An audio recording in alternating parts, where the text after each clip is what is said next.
Hello, chart watchers, and welcome to this Monday, August 19th, 2019 Market Watchers live show with your hosts, Erin Swenlin, and guest co-host, Ellen McGonagle.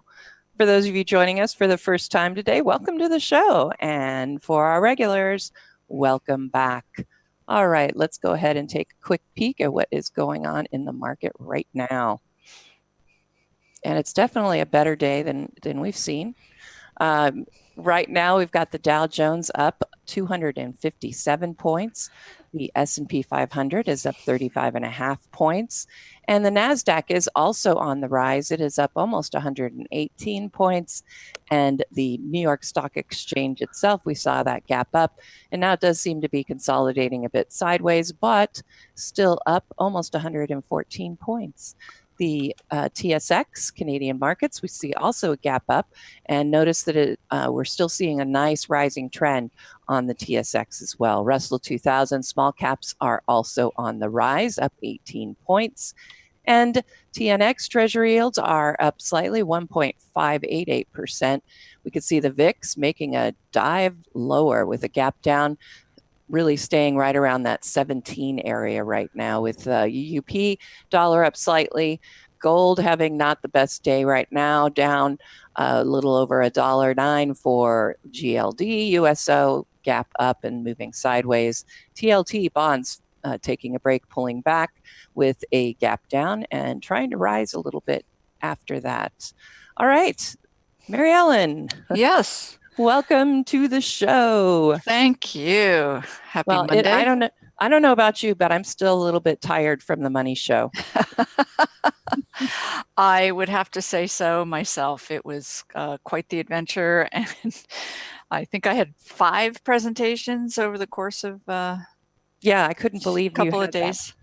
Yeah. I only had 2, so but we had a fantastic time, and we connected with quite a few women on our presentation. So lots of exciting stuff on the horizon for our women's show. Yes, very exciting. And it was great. People came up, introduced themselves from StockCharts.com. A shout out to you again today. It was just great to meet lots of wonderful people. Yep, absolutely. Can't wait to do another one. Las Vegas, here we come, I think. Huh? That's right. That's right. All right. Why don't you give us the rundown on our schedule and agenda? You bet. Yeah. So tomorrow we have your workshop. Erin is going to be doing a workshop tomorrow. And then Danielle Shea from Simpler Options will be joining the show on Wednesday. And that is going to be followed by Rick Ben Sr. on the 22nd. So you don't want to miss any of that. And then today we are going to go ahead and do our Monday setups and pick our stock that we think is going to outperform for the week. At 12:30, sentiment update. And then, of course, 10 in 10. For those of you that have not gotten your stocks picks in, please do so. We'll go ahead and cover them. And that is today's show. Yes, excellent. All right, so I have a few things to look at right now. I'm going to actually start off with a look more closely at all of the broad markets. And here we go. This is a price relative chart that I have in my DecisionPoint live chart list. And what it does is it gives you all of these broad market indexes relative to the S&P 500. So you can get a kind of the pulse of what is working right now and what is not working. And as you can see, technology, the NASDAQ does seem to be the better performer relatively to the S&P 500. I think it's really interesting to see the Dow is continuing lower as far as its price relative. It has now gotten below that July low, and it is pushing toward, for the whole year, a relative low. So things are getting really oversold out there. You can see the S&P 400 and the S&P 600 have been suffering. But if you look in the thumbnail, it looks like we might be starting to see the mid caps and the small caps getting a little bit more healthy in comparison to the S&P 500. Global markets, I wanted to look at this chart a little bit, also in the DecisionPoint Live chart list. And this just gives you a look at all of the different markets across the globe that we cover. And what I wanted to point out specifically, what I point out in our Decision Point show, is the fact that you can see we had been making higher highs. We hit an all-time high back here, obviously back in late July. And when you look at the other markets, these are the highs back here for the German DAX. It is still in a declining trend, actually. And you can see Canadian market's not doing quite as bad. They're really sitting up here at all-time highs as well as the U.S. market, so certainly faring better. But as you can see, UK, the Nikkei also in declining tops trends, having hit their all-time highs in 2018, but not being able to do so in 2019. India Nifty 50, though, did make an all-time high back here in June, but it has been trending lower, whereas you can see our market tops have been trending higher. All right, let's go ahead and look at those key earnings right now. And we had 3 reports coming out. And the first one was Weibo Corporation. All of these were earnings beats, 68 cents versus 63. Estee Lauder was up as well with 64 cents versus the 53 cents estimated for earnings. And Cena Corporation, 76 cents versus 42 cents. So we're seeing some very interesting earnings coming in and with some really great beats at this point. So let's go ahead and look at those 3 charts. Alrighty, and here is a Weibo Corporation. Really nice breakout after consolidating sideways. I think that looks pretty good. Let's go ahead and annotate this one just a bit so you can see the impressiveness of this breakout. So we were in this declining tops trend. There you go. Let's make that solid and a little bit darker. And there you go. Today we did get that move up with a nice gap up, and also notice the volume coming in. It's already hitting volume numbers that we haven't seen in quite some time, and this is only about halfway through the day. We've got the price now breaking above the 50-day EMA, and again, it's coming off of this very nice consolidation zone. PMO buy signal is now intact here as well, so really nice move on earnings for WB. And then let's go ahead and we're going to look at, if I can move this here, nope, not saving those. Next one is going to be Estee Lauder. And here you are, nice big gap up on that pretty earnings surprise that we got there. And one of the things that I would note on this chart is we did get a double bottom. And I noticed a lot of double bottoms when I was going for a search for my Monday setups, which I think are pretty good looking this week. This looks like an Adam and Eve double bottom. We've got the PMO has made that nice spike upward, obviously with this move that we are getting to the upside, again, coming on really nice volume. And it's a breakout to at least an all-time high for the year. And that's looking pretty good for Estee Lauder. Next one we'll look at is that Cena Corporation. I'm not so certain I'm pronouncing it correctly. It is up almost 12.5% on this earnings surprise, I suppose, with that really great number that came in, like 30 cents right above what was expected. Look at the volume. The volume was already coming in. And Mary Ellen, I know you talked about this at the Money Show. We were already starting to see interest here. The volume was picking up and price was starting to round off and move to the upside. So we were already getting some hint that we were going to get a nice breakout. And of course, we are seeing that with that declining tops trend line. Let's go ahead and look at our scooter mover of the day. All right. So you can just go over here and click on the scooters and get an idea of which ones are doing the best, where they have been. And I'm going to look at Win today. Now, it only has a scooter of about 21, but it's a big move on that scooter, and that's why it's showing up. I think this is an interesting looking breakout. And I'm going to point out just a few things here. And that would be, let's look at our support and resistance. This bounce has come in right off of that low in May. So I find that to be especially good. You can see there's this gap back up here. Looks like we're getting ready to come up and close that gap. PMO is rising. The only thing I find a little bit concerning would be the on-balance volume is trending lower right now. I'll be interested to see what happens with the volume number on this move to the upside for when. I would just be watching carefully that overhead resistance for the gap. And that is your scooter mover of the day, Wynn Resorts. All right, very good. Let's go ahead and move right into some of these upgrades and downgrades on the day. Quite a bit of activity. We are still seeing earnings season trickling in here. This first name, Eris Capital Corp, ARCC. You can see a nice breakout here as the stock gaps up on the upgrade. The stock is up almost 2%. This stock actually yields 8.6%. So it's actually RSI and MACD are quite positive there. Let's take a look at another stock that was upgraded today. And the primary reason that it was upgraded is because an activist investor came in and now has a large stake in the company, ARMK, Aramark. Take a look at this big gap up almost percent. Two different analyst firms guide it higher. We can see huge volume. RSI, MACD are positive, great expectations for this activist investor. Another upgrade here is Deckers, DECK, and we can see the stock really tumbled here in line with these tariff fears. A lot of these retailers and manufacturers of apparel goods really suffered. It's not getting much of a bounce here, up only 2.3 after being up quite a bit more, not being able to reverse this downtrend. Deckers still looks quite negative.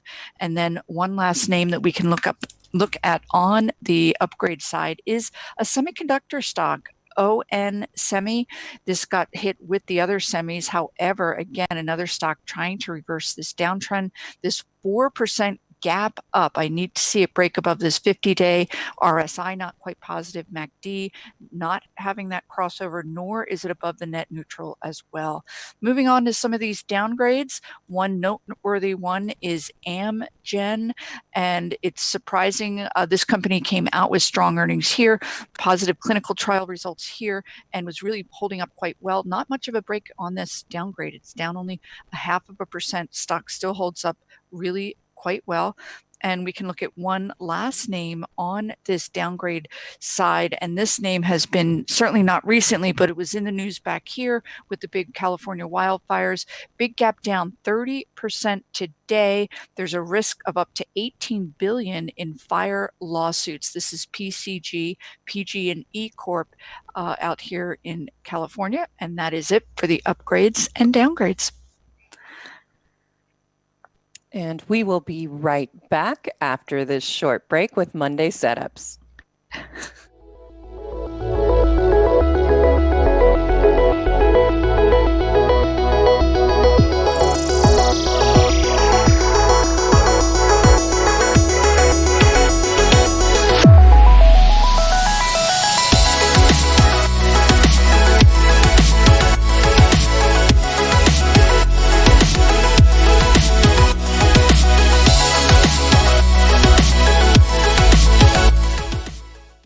All right, it is time for our Monday setups. And of course, the first thing we do is look at what we did before. So I know the first one is HEIA. This is the one I had last week. It didn't turn out to be all that great, unfortunately. I can see why I got in back here. We had seen that PMO turning up, but this is also the problem you might run into when you do pick the PMO on the rise and not having had the crossover yet. You are kind of subject to some whipsaw. And we are seeing a little bit of a move here to the upside right now, but it certainly is not working quite the way it was before. I'm trying to remember what Tom's... AMX, CarMax. AMX, thank you. No worries. My lovely producer here, AMX. Whoops, and then I type it wrong. All right, there we are. AMX. And, it didn't work out so well for Tom either. As you can see, so this is Monday. So he came in back here on that drop. I suspect he came in because of the way the 20-day was setting up here. Not sure, but it definitely didn't turn out to be too good. Chalk it up as a bad week for Tom and I on Monday's setups. Fortunately, we have fewer bad weeks than good weeks. We have more of those typically. So yeah, it was a tough week last week for sure.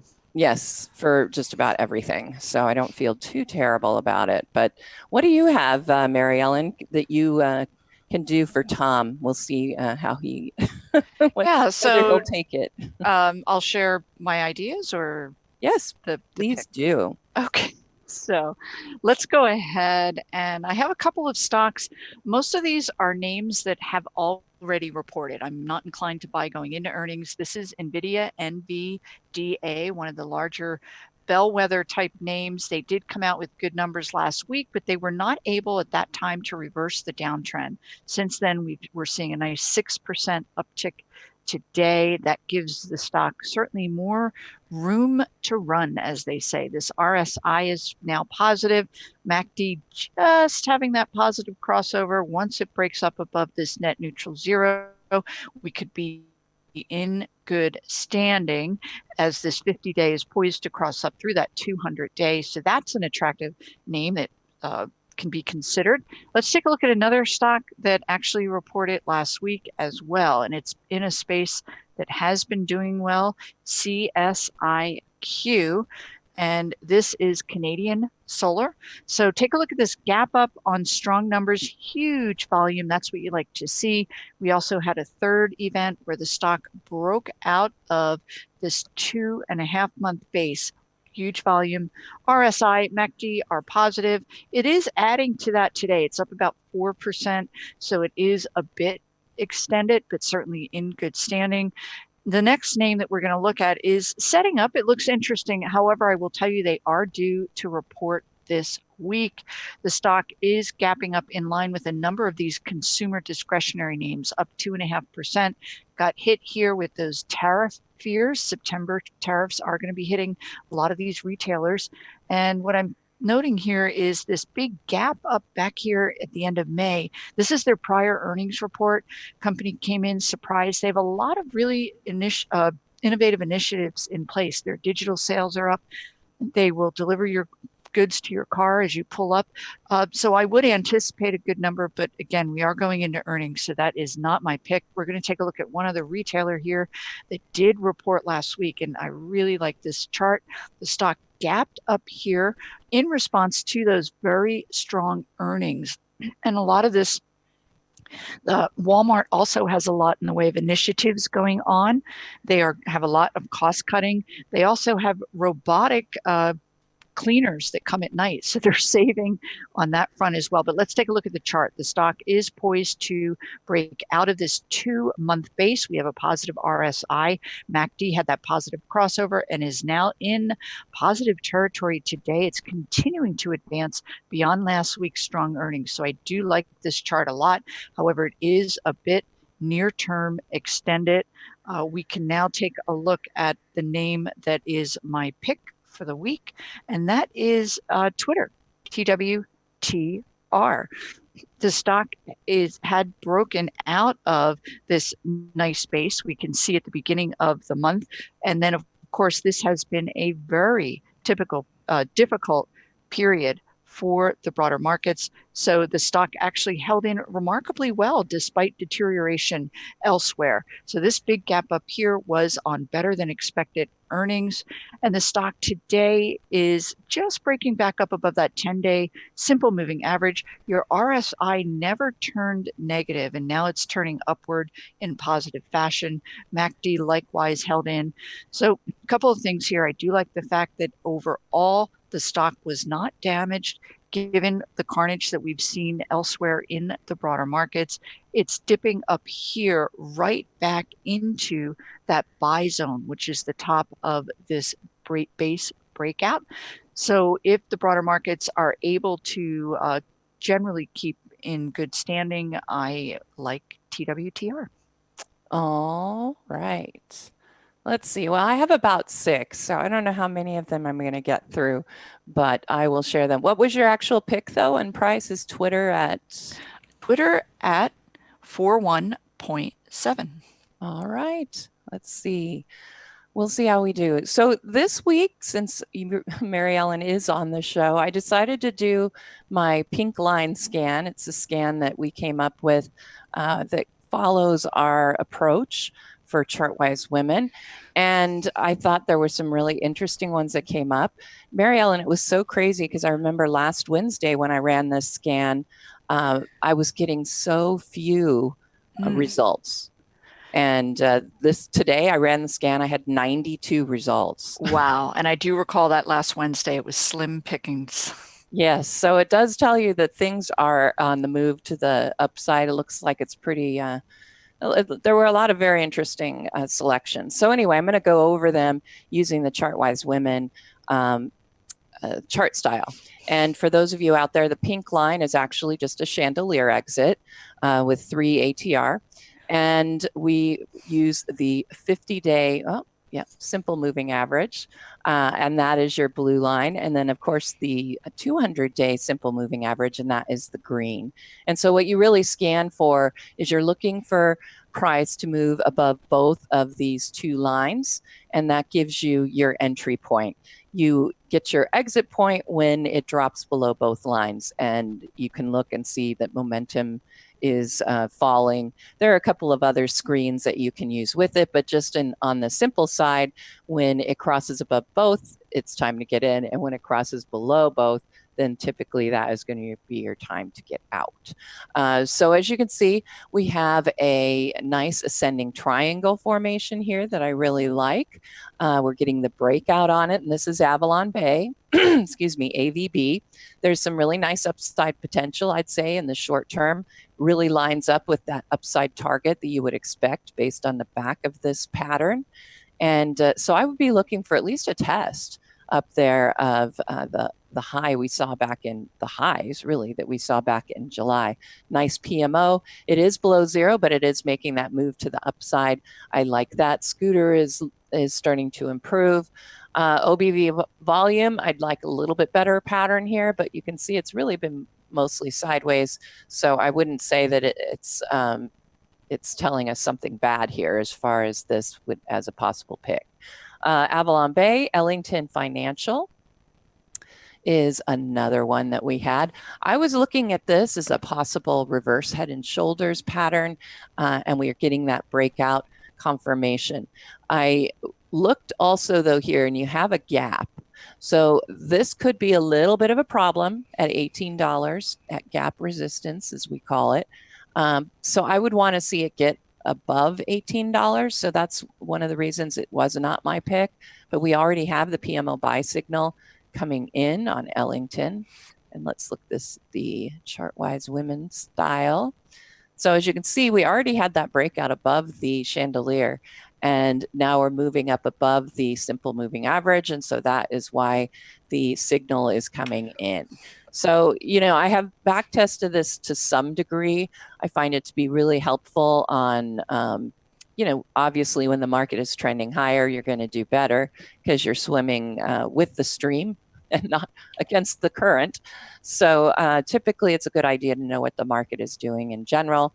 But I think the entries and exits are pretty good on this new pink line system that we're doing. I'm also noticing. Yeah, go ahead. Oh, I was going to mention your picks have some nice yields. That Ellington Financial has a 9.6% yield, and AVB 2.9. There you go. A little bonus there. Yeah. So even though these are coming in as short-term picks, short to intermediate term, there you are. There's a double bottom. Like I was saying, I saw a ton of double bottom formations, and this one hasn't had the breakout from it yet. But it did break above and is trading above that 20-day EMA. PMO, albeit it is negative, but it is moving to the upside. We're getting that turn. And of course, anytime I see a scooter hanging out in that hot zone above 75, that tells me that the stock itself has some internal strength. And we'll look at it on the Chartwise Woman. There we go. So you can see we're just now getting that breakout above both of the pink and the blue lines, the chandelier and the 50-day simple moving average. So this one looks pretty good, actually. I liked the looks of this one. It is the Fidelity Information Technology ETF, so I thought I'd throw an ETF in there for you. My pick is going to actually be O'Reilly Automotive. And go take the poll. I notice right now my pick is not doing nearly as well as the others of O'Reilly, but maybe I'll convince you. So here we have the PMO. It is in oversold territory. Certainly we've seen it get more oversold, but that was in a really deep decline there. We saw it bounce off the 200-day EMA. We just saw it bounce off the 200-day EMA for a second time. Let's look at this annotating it. So here is the double bottom that I'm looking at. And here's a nice little breakout that is telling you that it is executing because it is coming in above that confirmation line in the middle. And then what you do is you measure the height of the pattern, and I'll go even conservatively to the low we had here. And your expectation is a move the height of that pattern.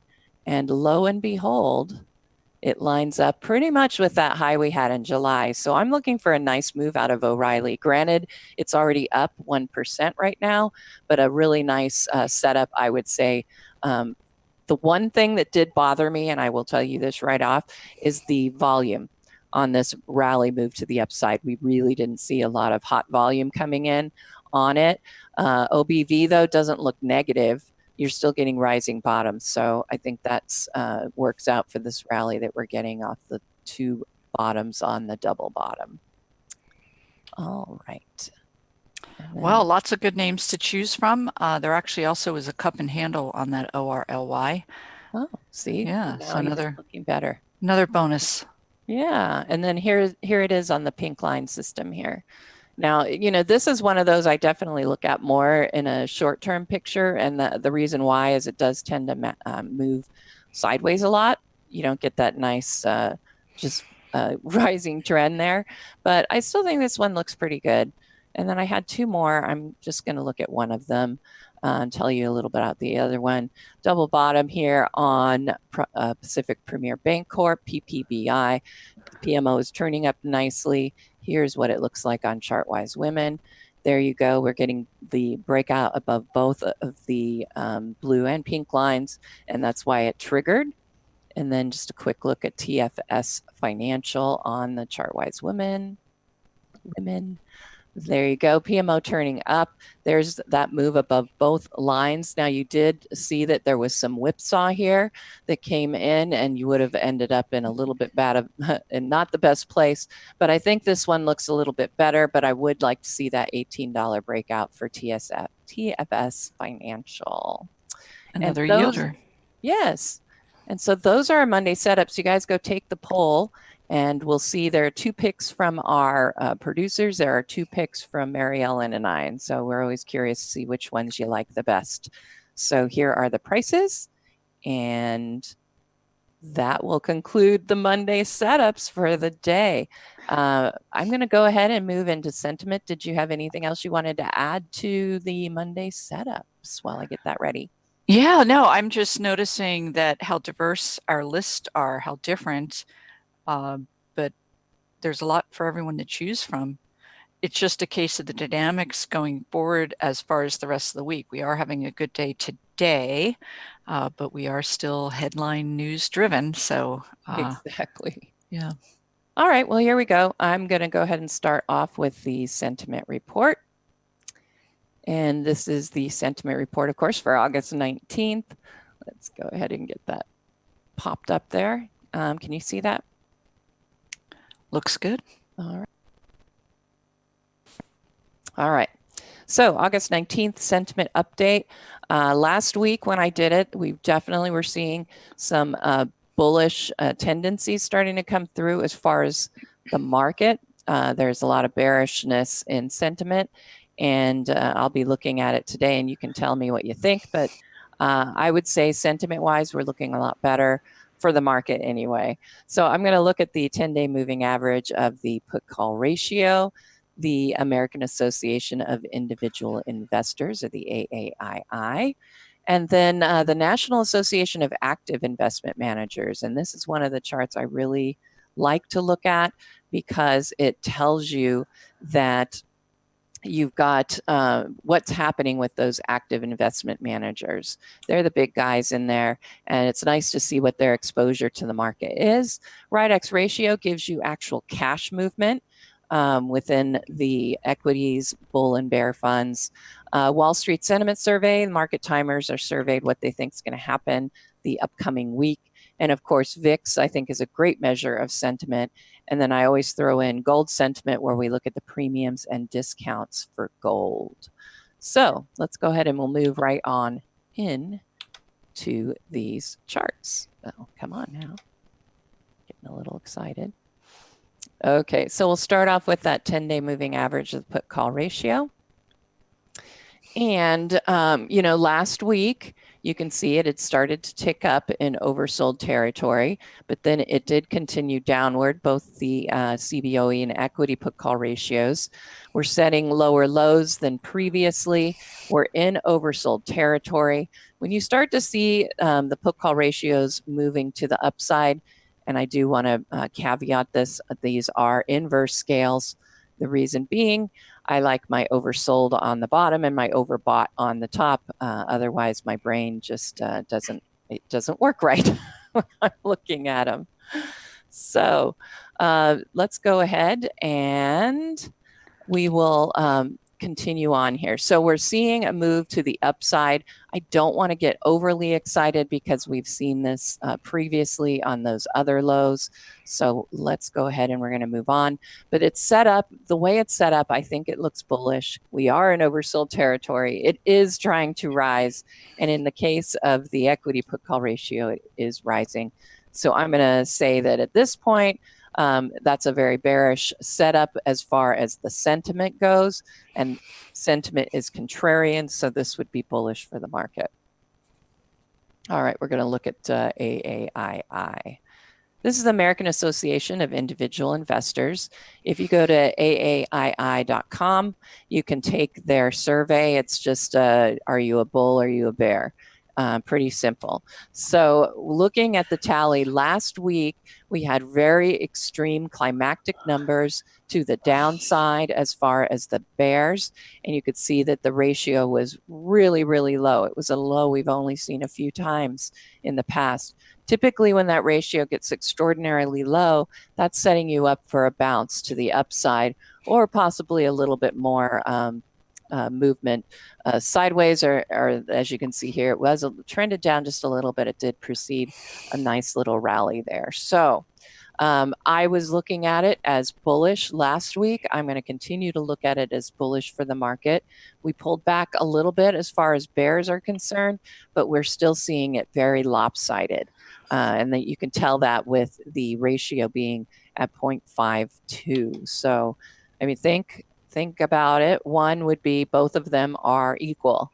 And two is you have twice as many bears as you have bulls. So this is, I'm sorry, twice as many bulls as you have bears. So when we get down to this 0.5 reading, now you're looking at twice as many, almost twice as many bears as bulls. So I'm looking at this as the market participants, the individual investors are feeling bearish, and consequently, that is a bullish for the market.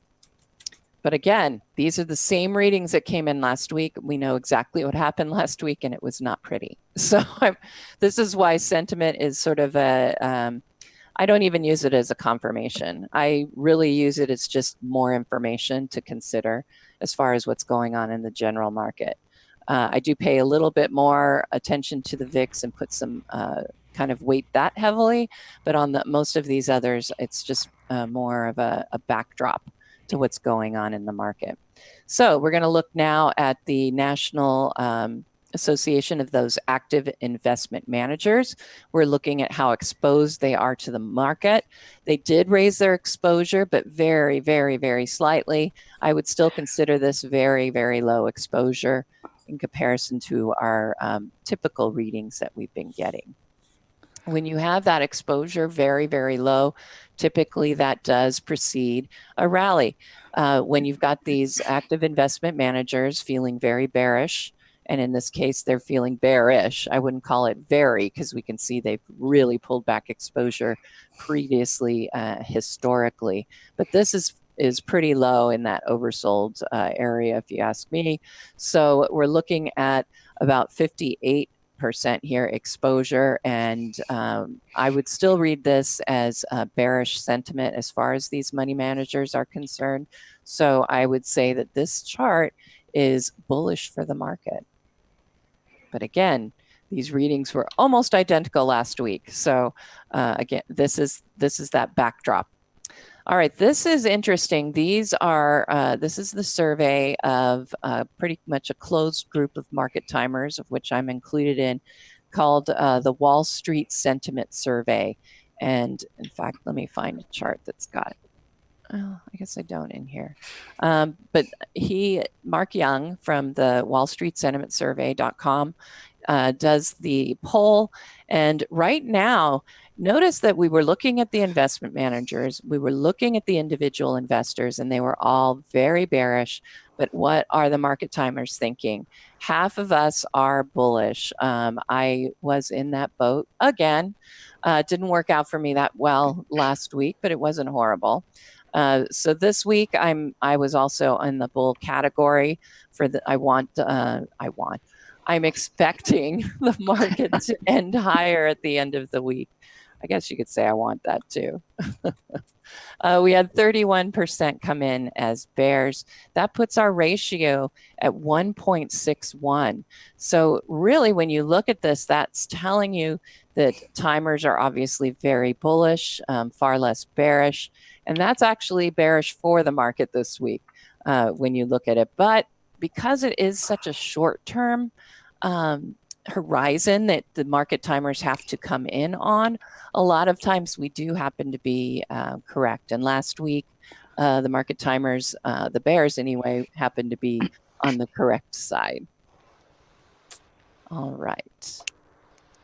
Now I'm going to move over to our RIDEX analysis chart. And I absolutely love this indicator. My dad came up with it back in the day. Back when RIDEX was its own company, they had a group of bear funds, bull funds, and money market funds. So they would give you the tracking of the assets in each class that tells you how many assets there are. So you tally it up and you have pretty much even on both sides. And then you've got your money market. So it's third. And we look at what's going on, and you've got the assets move up and down. Obviously, where they travel is what you want to see. So I am looking at this. We're seeing that drop. It's much easier to see in the thumbnail, so I will direct you here. Right now, we're seeing an increase in bear fund assets. We're seeing an increase, or mostly the same, I would suppose. But over the past few days, we're seeing an increase in the money market assets. And now we're seeing the decrease in the bear assets. I'm sorry, the equity assets. So what is this telling you? Where is the money going to? It is going into safer havens or into the more aggressive bear fund arena, your inverse funds. So when you take that all into consideration, this is telling you that market participants are neutral to bearish. And so leaning that way, sentiment being contrarian, this is bullish for the market. So we're now at the lower end of this range for the bull-bear ratio, the bear-bull ratio for the RIDEX ratio. And, it does tend to lag, but usually when we start seeing it in this oversold territory, I would say you do tend to get those moves back up to the upside. Here's an example here. Back in here, we've got these low ratio readings, and they came in before a rally. So interesting information there. All right, let's look at our ultra short-term indicators. And these I pay very close attention to. I'm actually going to take you to my DecisionPoint chart list to look at the VIX, because I keep that chart a little bit more updated. And I think it's telling us some interesting information. I am going to tell you right now, I can't take a stand because I'm seeing I have mixed emotions about this chart. And but what we're seeing is the VIX is starting to move lower. And on my inverse Bollinger Band chart for the VIX, it is a log scale as well. We're seeing that move into the middle of the bands here. And normally after a puncture here of the lower Bollinger Band and seeing it rise and getting these really nice positive readings on breadth, normally I would be getting all excited about a selling initiation, because you can see typically that's what you're going to get when you get these very high breadth readings and you get the bounce off of the VIX, off the Bollinger Band on the VIX. But unfortunately, it really, it looks a lot like what we saw back in May. And we got that little baby bounce right here, a little bit of a rally, and then we lost it all. And the reason I'm looking at this is here are your very high positive breadth readings, and you can see it turned down just after hitting its moving average. So what looked like, if you were looking at this, what could have been a buying initiation actually turned out to be a buying exhaustion. And that's what I'm worried about right now, because this really has that same feel.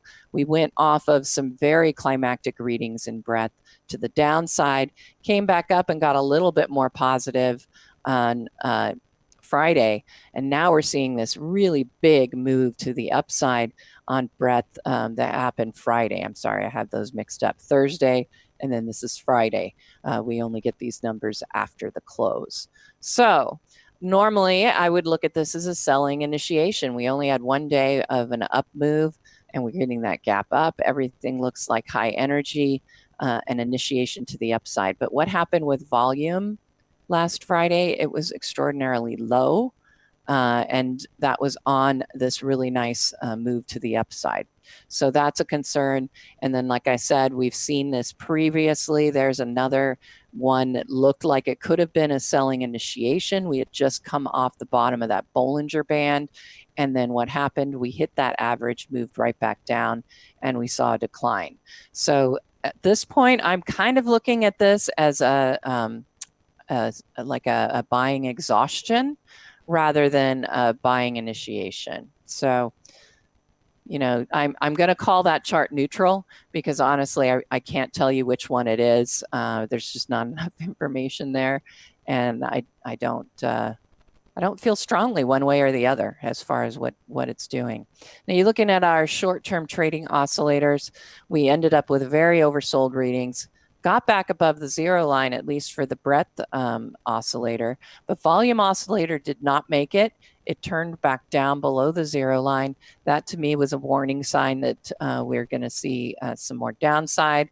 Certainly did get a little bit more downside after that. Now we're starting to see it move back up to the upside after that move that we got on Friday. I mean, I think that's positive, but we have seen it bounce around a little bit here. But I think that this is certainly positive to look at that. All righty. That's about it for the sentiment indicators. I think I have one more here, the gold ratio, and then we'll move into the 10 and 10. All right. So this one. I gave you that bonus on the short-term indicators. Was in there and I got too excited. All right, so here we can see with GLD, actually this is still not the one I wanted to look at. Ignore that, it's always the last one, isn't it? Okay, nope, this isn't it either. I'm not sure which one I had, but this is okay. We will make this one work. So this is the Spider Gold shares. This is GLD. What you notice is that the PMO is rising. It got into very overbought territory. It is starting to turn down. But notice our discounts are getting lower here. We're still having discounts, so that is positive for gold, but we're starting to see them pull back a little bit. And that's telling you that that bearish sentiment is not as bearish as it pulls back on those discounts. So I am still feeling very positive about gold. It looks like we may have to come back in here, test some lows, maybe that little bit of a gap that we had here on GLD, or come back down to that 20-day EMA. Might be time for a little bit of a correction here, or a pullback for gold, and then that move to the upside. I just need to see all these overbought readings really need to clean themselves up. All right, so that's pretty much it. I have the wrap up here, and I'm going to just flip through this quickly. If you want to scrub back on your video, you can take a closer look. But here we go. I added that extra chart. It put me behind, but here is the important one, our tally for the week. And as you can see, a lot of bullish activity here as far as what we're seeing on the sentiment. I'm reading sentiment overall is bullish for the market. So that's my conclusion of that. And now it is time to move into the 10 and 10. And Mary Ellen, I know you can talk fast, so this extra minute I took, we should be okay. So I am going to pass it back to you for the 10 and 10.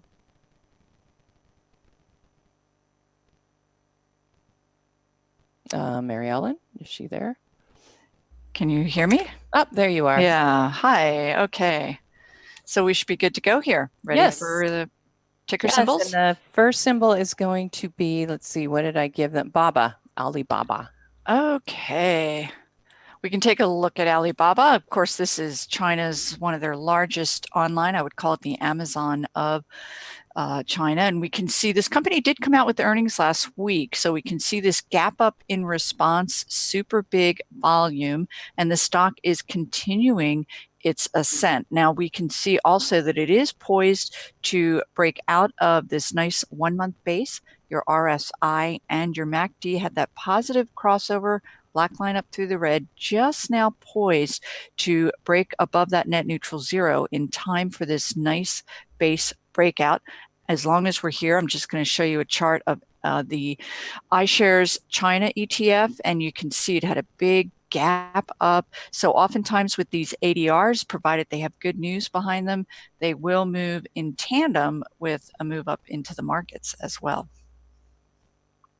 All right, let's see our next one up. Very popular in the chat room is Snap. Oh, sure. And this one certainly has been in the news. This is that earnings gap up here, huge volume. We can see the stock continue to climb higher on big volume, but of course that darn downtrend in the market kind of got in the way. So what we've seen subsequent to this gap up is a nice orderly pullback. And in this case, it's to this upward trending 50-day simple moving average. Now we do have a MACD that's in a downtrend, but it's still up here above this net neutral zero. So that is in fine standing. Also with your RSI just here at this neutral, I would like to see this stock break back above this green 10-day simple moving average on any kind of volume, and that would reverse this very near-term downtrend. All right. Also very popular, and I know it was one of your Monday setups, but Twitter. Oh, sure. Let's see if it's done anything in the last 15 minutes. Right. Yeah, so really it's sitting here quite nicely. And we talked about this, another one that gapped up quite strongly on earnings on big volume, really just marked time, pulled back very nominally as the broader markets saw quite a bit more in deterioration. Today's price gap up above that 10-day simple moving average is very constructive. And then of course the RSI never got negative, but now it is trending upward, and your MACD is up here in positive territory as well. Of note that it is coming right back up to this breakout level at 41. So it's in a sweet spot right here in a buy zone. All right. Excellent. Another big name here, Netflix. What you thinking about that right now? Yeah, boy, these guys really got hit. Take a look at this gap down. They reported numbers at the end of July, super, super low. These types of companies, Netflix included, where they are subscribership based, the earnings are not going to be as significant as the fact, are they growing their subscriber base? So back in here, they came in disappointed tremendously.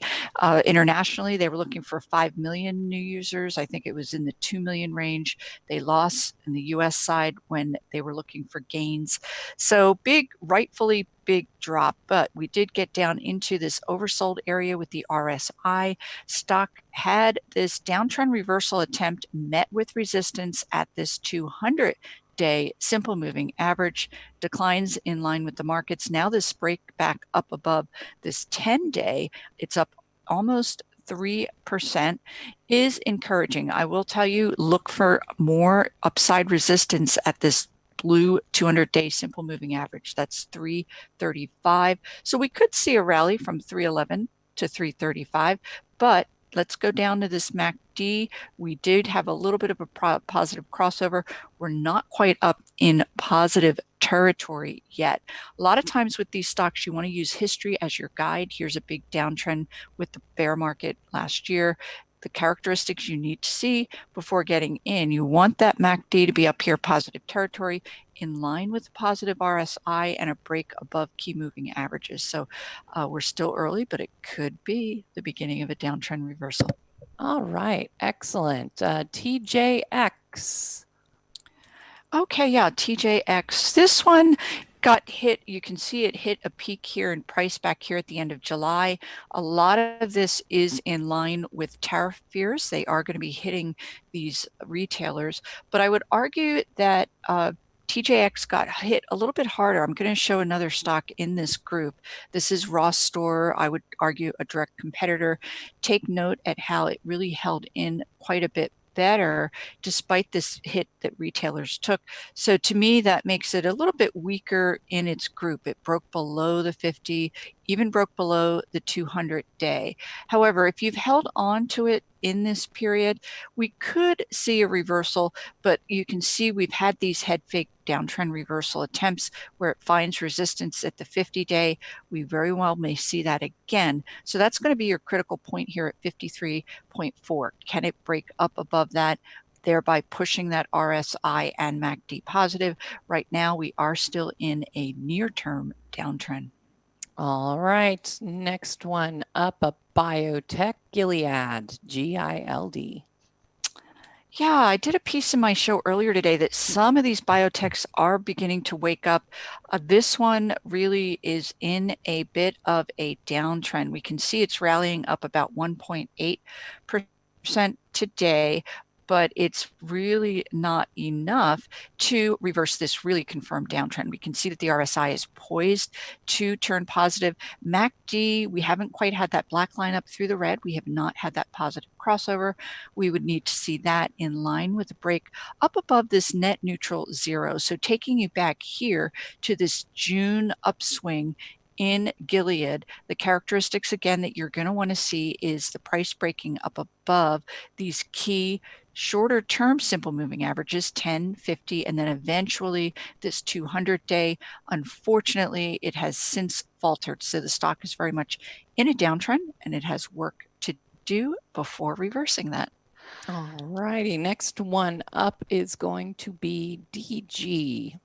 And that is Dollar General. DG. Oh, DG. Yeah, sure. Now, this one I like. So what we can see, Dollar General has been a big winner, discount retailer going into this August very difficult period. And the stock is really pulled back in line, I would say, with a lot of decimation that we've seen, again, in these retailers, tariff related. But the thing that I like about it now is the fact that it has broken back up above both that 10 and that 50-day simple moving average. Your RSI is positive. MACD had that positive crossover. It's poised to break now up above that net neutral 0. But really, when you're looking for these turnaround candidates, retailers that got hit with the tariff fears, you want to play those names that were big winners back here. And that is because there are sound reasons they were outperforming the markets. This gap up here was on very strong earnings. Analysts had continued to revise earnings estimates. So this is a good looking chart. All right. Next one up, number 8, CVS. All righty. And this is another interesting stock from my work, because oftentimes when stocks have these considerable downtrends, they will have these reversal attempts and fail, most notably at their 200-day simple moving average. And we can see that that longer term moving average really was just weighing heavy on the stock. Friday and then today's break above this is very, very constructive. We have a positive RSI, MACD is very positive, and these shorter term simple moving averages are now being pulled upward. If we see this green 10-day simple moving average breaking up above that 200-day, that would be a golden cross, which would indicate a shift in this downward momentum as having turned positive. So very interesting chart there. Okay, let's see. The next one is United Health. It's an okay chart. What do you think of it? Yeah, this one I am not particularly fond of. We can see that the stock has fallen out of favor, and it is now has a residence below all of these simple moving averages, and your RSI throughout this period has been below that net neutral 50 and negative territory. MACD back here with this initial spike down had that negative crossover, and now it too is in negative territory. So the stock really looks stuck here. And again, the kind of phenomenon that I would need to see to even begin to reconsider would be a price break back above these simple moving averages. Would like to see that on volume, and then in tandem with these other key metrics turning positive as well. All right, and our final one, let's make it a quickie, is CAG, ConAgra. You bet. We can go through this quite quickly. Breaking out of this nice long 2.5-month base, RSI is positive, MACD is positive, as is your volume. It's a little bit extended, but it looks quite constructive. All right. And there you go. That is the 10 and 10. I just wanted to make sure we had time for the poll, because I'm always curious to see whether, where the audience lies. Do they like our producers pick best, or yours or mine? And I usually take up residence near the bottom, which is very interesting because I do win a lot. Oh, well, it could just be audience sentiment tied in there as much as anything else. And Twitter is certainly a company to be reckoned with, certainly with name recognition. I don't know how many people go to Orly to buy their auto goods, so there could be that element as well. Right. Yeah. Usually the technology stocks, in that sort of space, the communication services are considered a little more sexy, I guess, if you want to if you want to go that direction. Right. Yeah, I think it's pretty interesting. You were Twitter. So that's right. We'll see how that stands. The audience. Absolutely. Well, I always say you have a very smart audience at MarketWatchers Live. I think so too. Yes. Even when they don't agree with me, I still think they're a pretty good lot. Yes, they are. All right. Well, this is going to conclude the show. I'm going to throw a look at the candle glance right now to see what's going on in the market, just so you know. Markets seem to have cooled a little bit, with Dow and the S&P moving mostly sideways now. Same with NASDAQ and NYSE. Canadian markets, though, still trending higher. Looking pretty good there. All right. Well, gosh, Mary Ellen, it's just been great to have you here. I know, an extension of our weekend. I know. We spent a lot of time with each other last week, and it was really fun, super exciting. I can't wait to go back to the Money Show again, and keep an eye out, guys, because we've got some great stuff that we're putting together in the Chartwise Women arena. So pay close attention to that. And there is our upcoming schedule. I do want to thank all of you for being with us here today. Please remember to complete that survey as you exit. We'd love to get your feedback to hear what you think of Market Watchers Live. And as a quick reminder, Market Watchers Live airs 5 days a week from noon to 1 p.m. Eastern. Have a great afternoon, and I hope to see you back. Happy trading.